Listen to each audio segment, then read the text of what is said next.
Okay, just wanted to spend the last half hour around the carbon credits. And as Emma said, we got a good flogging on this at the previous training that we did. We sort of started What's Your Carbon project, carbon farming, and then, carbon credits and ACCUs and stuff. So not going to spend a lot of time on it, but I reckon these are the areas that we tend to get a bit more questioning around from a carbon credits point of view. So just a little background, an ACCU is 1 tonne of carbon dioxide equivalent. So whatever if we stop methane, then we get credited 28 times that in carbon dioxide equivalents. Everybody be familiar with that.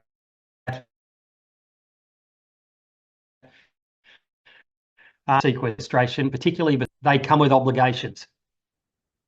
And we need to fully understand those obligations because, as I said just before lunch, some examples of one in particular I was working through, there's probably $1 million worth of carbon credits theoretically over that 25-year period.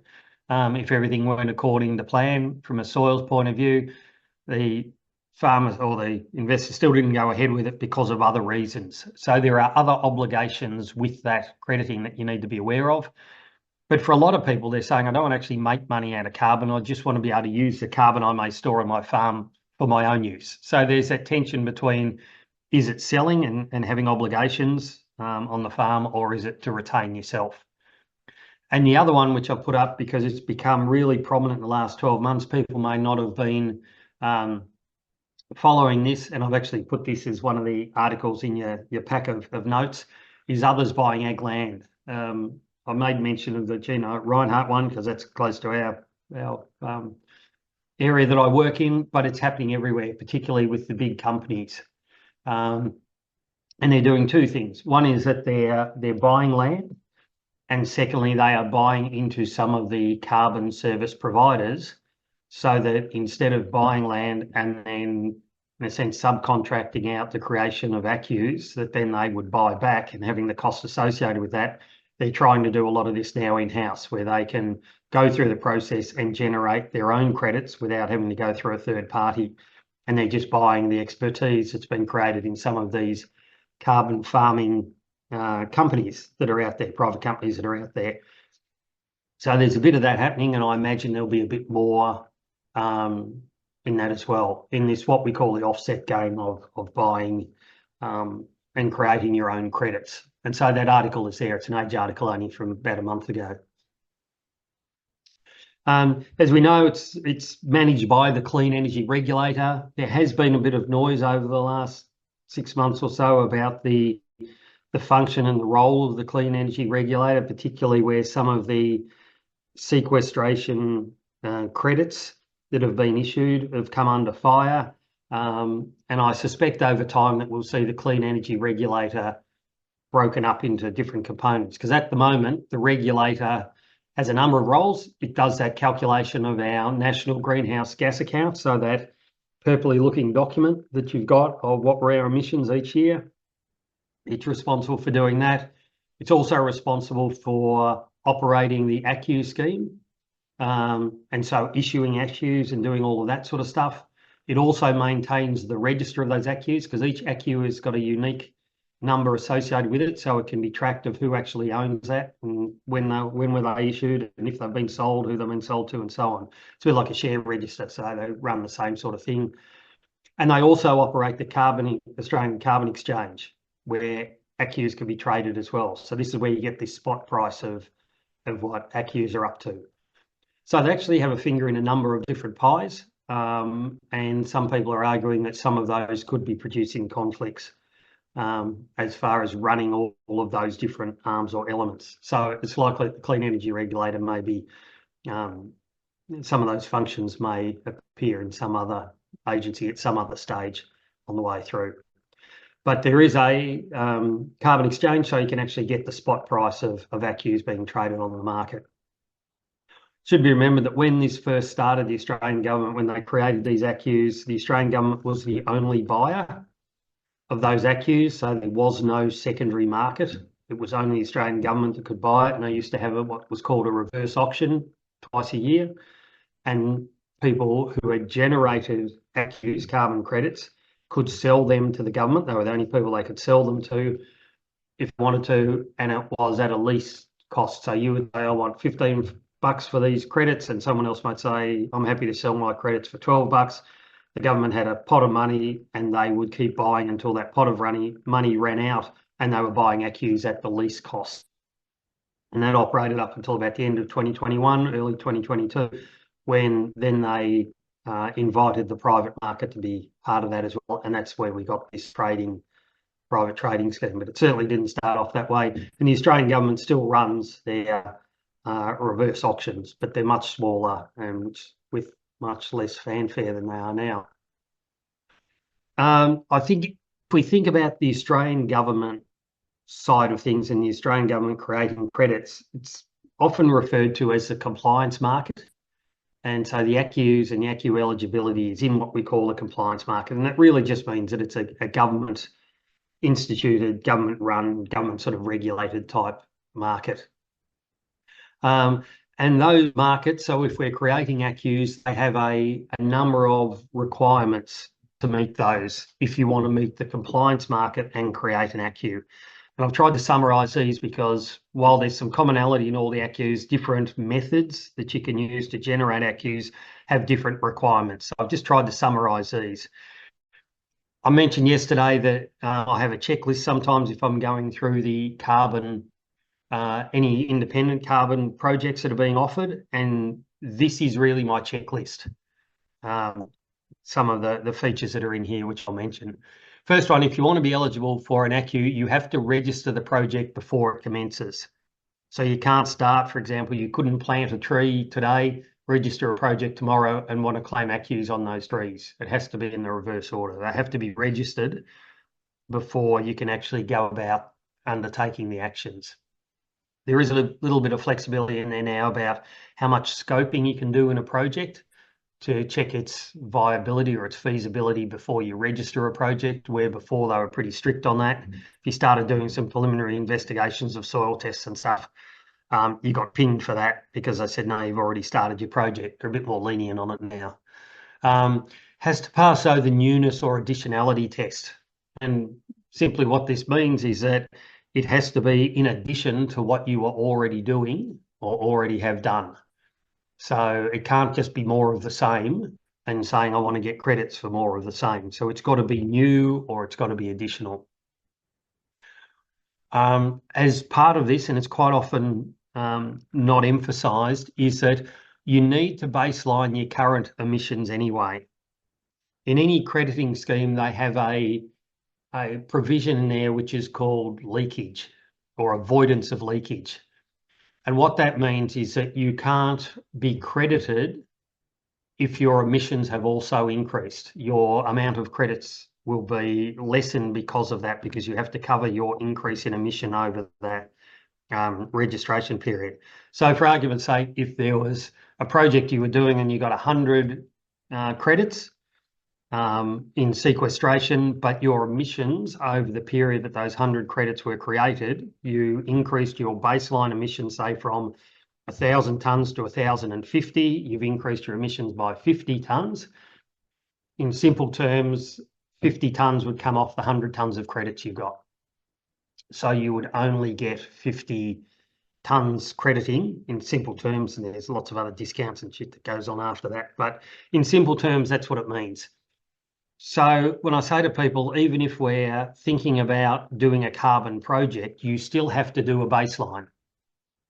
Now, the baselining in some of the ACCU methods is different to the GAF tools, okay? But say, for example, if it's livestock, it's still livestock numbers of those different livestock classes on a seasonal basis that you do your calculation on. You still need to know your fuel, your fertiliser, your electricity, whether you've used lime, all of that sort of stuff. So the vast majority of information that you collect that we were talking about yesterday in calculating your emissions, you need to be able to do this as part of being eligible for carbon credit projects as well. Okay, so the baselining still needs to be done. So why wouldn't you start with your emissions and getting a handle on that before you move into this side of it? And you need the baseline if it's particularly soil carbon project, your current carbon stocks. And I think Ed made mention of that. And usually there's a 2 time frame period. They don't just take one value. It's usually over a 2 time frame period to set that sort of baseline figure, and then it moves from there. Bit of flexibility on how it's done, up and downs, but the basic premise is that your baseline, what you're emitting, and your baseline, what your stocks are, and you in sense get it paid for the net changes over time. Calculation of leakage, which I mentioned before, that's why you need those current emissions, so that you can work out what that leakage might be. You have to nominate a permanency period. And as I said, in Australia, we've got the option of 25 years. Most places around the world, 100 years is the permanency period, but you nominate that. You can nominate 100 years. If you nominate a shorter permanency period in Australia, there is a greater discount. And basically what that means is that of the credits that you create, there's a larger portion of it that is actually held in trust, so to speak, and potentially can be released later on. But essentially there's some of those that are held behind. All the schemes have, in one way, shape or form, make good provisions. And that's just a collective term that I've used, that if there are certain events, and I know people have asked events, what if there's a wildfire? What if we have a drought? What if we have this or that? There are provisions in the Act and the legislation to allow you to make good, depending on the reason for that change, particularly negative change in carbon stocks to occur. So if, for example, it was a drought or a wildfire, there is the opportunity to replenish those at the next accounting period when things become good or the plants start to regrow again, without actually having to pay back anything. So there's an opportunity that you can either dip into the buffer or make good in the next measurement if there's been a positive increase in that. They frown on actions that are what you might call might be man-made or deliberate. So, for example, if you were getting credited for a tree project and then you decided to clear a third of it and sell it for firewood, or sell the debris for firewood, then they would say that's not in the spirit of what we're trying to do, and you would need to make good then if credits had been issued for that material that had been dropped and then you've gone and on-sold them. So a bit of flexibility, that's between the department and the minister about what is allowed and not allowed in that make good provisions, but just be aware that they have them in the different schemes. There is a legal recognition of encumbrance on the land. So that basically means it goes on title, and if you've got a mortgage, then the banks have to be involved in that as well, and any other parties that have got any encumbrance on that land, and that goes on the land. So if you go to sell it and you're selling it with a project that is live, then the purchaser of that has to be informed about that encumbrance on the land, which in a number of cases with clients as we work through that, they found that as a big disincentive, and one of the reasons why they didn't go ahead with the project, even though it may have created a few credits. You need to have independent audits, so you've got to pay for that separately, as well as the independent measuring over certain measurement periods, which Ed alluded to. Usually ranges between 3 and 5 years, sometimes 1 year, but usually sort of that 3 or 5 years, you've got to nominate a number of times that you want to remeasure or have them audited. And just finally, just remember they are a financial product and there are tax implications with that. So advising on ACCUs, they're looking at loosening the definition around this at the moment, but historically it's been considered a financial product. So you need to have a financial services license to advise on the buying and selling and ACCUs. So just remember there is that financial side of it as well, and talking to clients about the tax implications. The tax implications is when those credits are realised and cashed in, and so that has some implications sometimes for succession and estate planning and stuff like that. Okay, so that's the compliance market. That's the government market, and in Australia we've had a real focus on this because the Australian government was very upfront about wanting to create credits and run a scheme with certain rules, if you like, and regulations around it. Of the number of schemes that are there, this is in your notes as well. We saw this at the last training workshop that we did. So if you're thinking of any sort of a carbon sequestration project, whether it's in soils or vegetation, they've created this. It's now a little bit out of date because some of these methods have been closed. But if you want to store carbon in soils or different tree options that you're thinking of, this little flow chart, even though it's really fuzzy here, that's why I've got it as a PDF in your notes as well. If you answer those questions, then it takes you down to what are the methods that potentially you could consider to allow those credits to occur. And they've got hyperlinks on it, so it does take you to the method, the detailed legislation and the regulations in the method of how that occurs. So it's a useful one if you're starting to think about what might our options be. Okay, and as I said, some of this needs to be updated because some of these methods no longer exist. So that one, Mallee Planning with full cam, that's now a different version. It closed at the end of September this year. But it does give you a bit of an idea. And so it answers some of the questions about, oh, why don't I chop those trees down and replant them and call it a new project? You know, it's got, has the area been cleared in the last 7 years or 5 years if it's changed hands? And if you answer no to that, then you're not eligible. So there are some of these upfront built-in restrictions on whether you're eligible for a project even before you move into the detail around them. I just want to mention just where ACCUs have been created because people have got a bit of a curiosity around this. There are a large number of ACCUs that have been generated and paid out by the Australian, or generated by the Australian government and paid by the Australian government who have bought them back. I've just looked at the number of projects. So there's two things. You can register a project. Remember, you had to register that at the start. And then if the project is accumulating carbon, according to the method, you will get a credit for those. So there's really two bits of reporting I'll show you here. One is how many projects are registered, and then how many projects have actually gone through and ACCUs have been issued for them. You can find this on the website. All the links I've put in the notes that I've got there. So if you want to find them, that's pretty easy. I've just pulled out the agricultural ones as of about a month ago of where we sat with them. So there are 4 methods, and I've bundled a lot of the vegetation ones together. But you can see most of the projects registered are in vegetation. There is actually quite a number in soils, but very few in these other 2 sort of agricultural methods. So it's really soils and vegetation where a lot of projects have been registered. If we actually look at the number of ACCUs that have been issued against those 4, the vast majority of them are in the vegetation space. Okay, about 82 million ACCUs have been issued in the vegetation space. The soils one, if you're struggling to find it, that's because it's this one up here. Okay, now, so very few soil ACCUs. While you see press releases and stuff about ACCUs that people are making out of soils, in reality of all the number of ACCUs that have been issued, and in particular compared to the number of projects that have been registered, currently it's pretty small. That could be a function of just these projects taking a number of years before they get to their second and third measurement sort of periods, and therefore no crediting has been done, but they are accumulating carbon. But at the moment, there are very few that have been issued in the soil space up to this date. That may increase a lot more.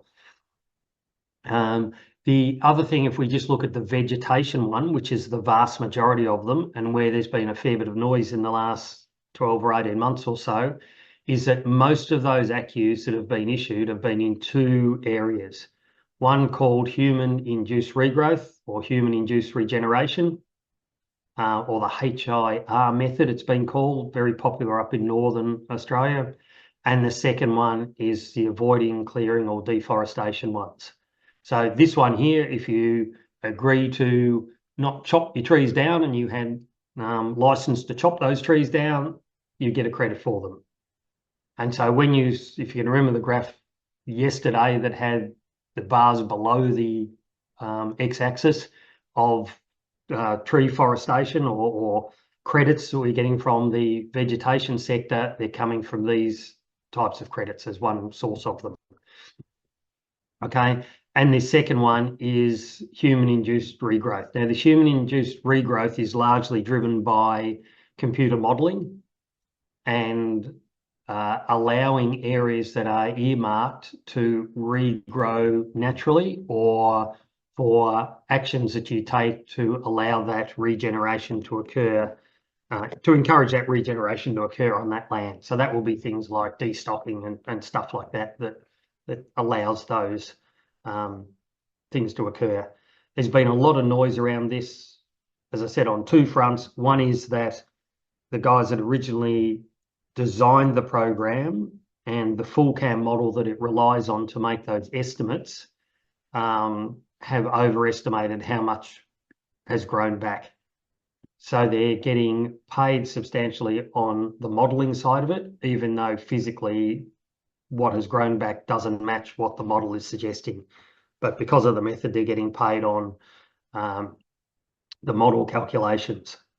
And the second one is that they've actually agreed in some areas where that landscape never had vegetation on it in the first place, but they've actually accepted them as you will get human-induced regrowth on them, not planting, but just human-induced regrowth, and there hasn't been any regrowth because they historically weren't tree vegetation or vegetation anyway.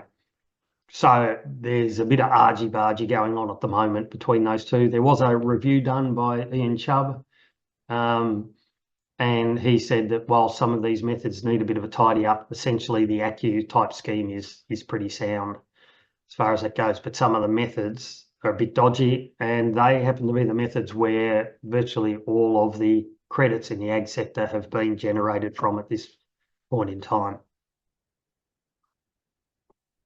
I'll keep running through and then we'll have a few questions at the end. Yeah. So all of this stuff I've been talking about is the compliance market or the government-driven stuff. And in Australia, we think that's where the carbon market is. Australia is a bit unique compared to the rest of the world.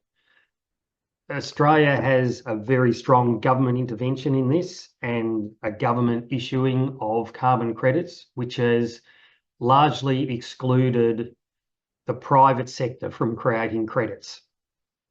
So the private sector is a very small part in the Australian landscape, where if you go to other places around the world, virtually all the carbon crediting and the carbon trading and stuff is all done in the private market and has no government involvement or interference with it at all. So we're just in a slightly unique position in Australia compared to a lot of other countries. So there is the voluntary market that exists. And there's nothing stopping any business from setting up and creating carbon credits under their own name, creating a method under their own name.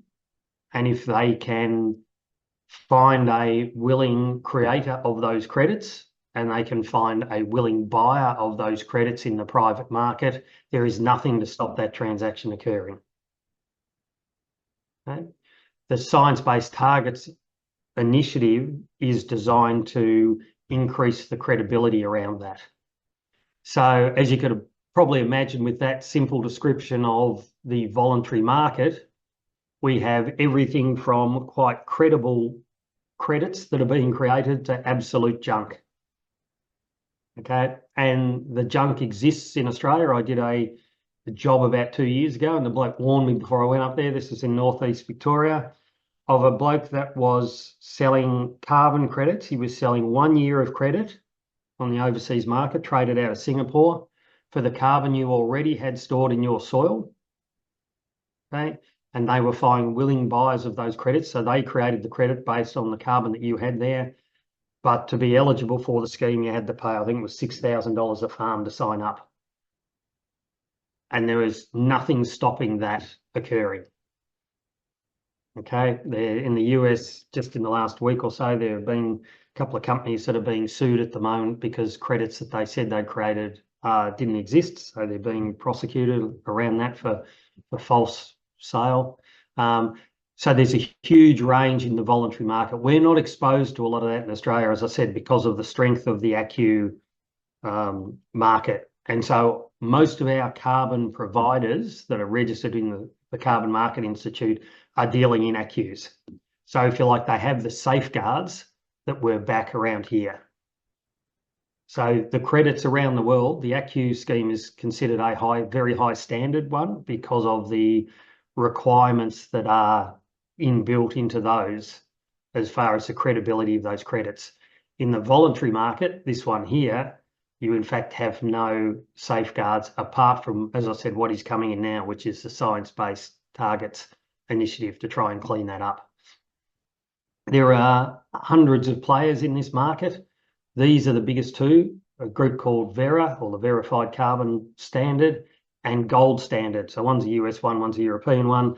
They're the two that have got the biggest share of the voluntary market around the world, and it's pretty huge. I checked recently, Verra have only got about 1 million credits in the Australian market at the moment, where they've created voluntary credits that people in Australia have created those credits and are selling around the world to other people. And that's not registered by anybody else but Verra, but you can go into Verra and you can find the register of those projects. But if you put it in the scheme of hundreds of millions of credits that have been created through the ACCU scheme, it's really small bickies as far as that goes. So there'll be lots of these people out there operating around the world, and some of them are pushing into the Australian market to see what opportunity there is to do this. But just remember, if you're playing with any of these, they're not creating ACCUs. Okay, they are creating their own credits, and all of the rules and regulations around those credits are entirely up to these companies to determine. There's no, in a sense, independent auditor as such. Having said that, and I've put it in the notes there now, because with any market, people see opportunity. So there are now ratings agencies around the carbon credits and the validity of these carbon credits. Okay. I've got some links in a couple of examples there in your notes as well. So they give it a credit rating. It's a bit like Standard & Poor's, or those who, and they give them a AAA plus credit rating or a 2A plus credit rating. So people, if they're buying them, know what standard those credits are at. And it's really about the safeguards and the permanency and the legalities of them all, and basically how credible they are as a credit in the private market. I say to people, if you ever wanted to go down this path here and do this sort of thing here, if you use those ACCU eligibility as a bit of guidance. So what I mean by that is this list here. If you use those, and so if you ask people, do we have to baseline our emissions? Do we have to calculate leakage? Because I've had some of these private schemes that I've looked at and I said, well, what are we doing about calculating leakage? Oh, don't worry about that. So that means you could create 100 credits in the same period, emit 200 tonnes more than you did before, and you get a credit for 100 units, when in fact you've added 100 emissions to the atmosphere. So this becomes a pretty handy list, I reckon, to check off against some of these organisations that are here, okay, as far as that goes. And also including the methodology of how that's done. And if we've got time, I can go back and run through the issue around the Microsoft one with Wilmont Farms if people are interested, because that's a real good case study of this example. And I think this might be my last slide that I've got on this. I mentioned in the tree stuff that there may be a possibility in Australia to get recognition for trees that have been planted beforehand. Remember, they won't make the eligibility criteria for an ACCU because the project wasn't registered before the trees were planted, and therefore it fails the newness or the additionality test. But as I showed you in that graph, they are actually accumulating carbon in future years. And so to try and improve, I suppose, the fairness of that and the recognition of that, Climate Active, which is run through the Department of Industry, Science and Resources, is contemplating an accounting for carbon removal from tree plantings that have been established post-1990. I've put the draft guidelines, so I've put this document in there. So if you want to know a bit more about how that works and scheme and all that stuff, that's there. I've dragged the chain on this. This has been sort of floating around for the last 2 years, and they haven't actually made it available yet. The main thing that's tricking them up is how we calculate the leakage side of it, because when they first put it out, there was no leakage provision in it. So they picked up that they need to have the leakage provision in this as well, so that you're not producing emissions and then claiming credits through this. They've got a couple of other rules around this because they're not as rigorous as the ACCUs. One is that they can't be traded to anybody else, so you can only use them within your own business. So they talk about insetting these credits. These credits will likely to have a vintage period. And what that means is you can't accumulate credits beyond a certain number of years. You have to use them, otherwise they expire. So I couldn't register a project now and use those credits from 10 years ago against a product. They're saying the credits have to be used within the short time frame of when they've been created. And there's likely to be a cost associated with it because it still requires all that sort of auditing stuff, the measurement stuff, the calculation on full cam, and so on. So there's quite a bit of paperwork that goes with this, not quite as onerous they're suggesting as what the ACCUs are, but it does give the opportunity for people that have planted some trees over time who don't want to go down that full ACCU approach to potentially get some credits for these. But I'd warn people that the credits for these are only valuable if you can monetize them further down in the supply chain. So if the supply chain doesn't give a stuff whether you're 9 kilos of CO2 per kilo of beef or 3 kilos of CO2 because you've used some of these credits, if they're going to pay you the same, then all you've incurred is a cost with creating the credits and getting nothing out the other end. So we're pretty keen on this, but we still have to have the market that is going to reflect a lower carbon emission product for it to be viable, I think, to jump into something like this. And that's, so you'll get credits. Say if we started off here, you'd get credits for that bit going forward over time. There's some different things that I've put in your pack. There's the Woodside article that I mentioned. I could have done any of 50 of them. Alan Kohler had one on the ABC News, if anybody watched that over the weekend, called them carbon discredits because of the questioning around how valid those human-induced regeneration projects were. The Ian Chubb review, that's his summarised statement. The decision tree that I mentioned before, the ACCU scheme register, project register. So if you want to rechange those graphs and do different things, I've just put all the data in there. That was in August 24 when I pulled that down, and just some updated draft guidelines for carbon accounting stuff.